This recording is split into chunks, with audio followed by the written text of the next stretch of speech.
ഉക്രൈനിൽ നടന്ന രണ്ടാമത് Russian missile ആക്രമണത്തിൽ 5 പേർ കൊല്ലപ്പെടുകയും 20-ലധികം പേർക്ക് പരിക്കേൽക്കുകയും ചെയ്തു. ഉക്രൈനുമായി ചർച്ച നടത്താൻ തയ്യാറാണെന്ന് വ്ളാഡിമിർ പുടിൻ.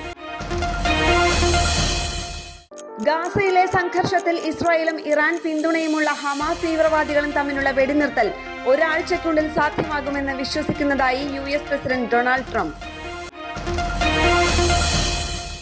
മുനിസിപ്പൽ ബോഡി തെരഞ്ഞെടുപ്പുകളിലും ഉപതെരഞ്ഞെടുപ്പുകളിലും മൊബൈൽ ആപ്പ് വഴി വോട്ടിംഗ് ഏർപ്പെടുത്തിയ ഇന്ത്യയിലെ ആദ്യത്തെ സംസ്ഥാനമായി ബീഹാർ മാറുന്നു.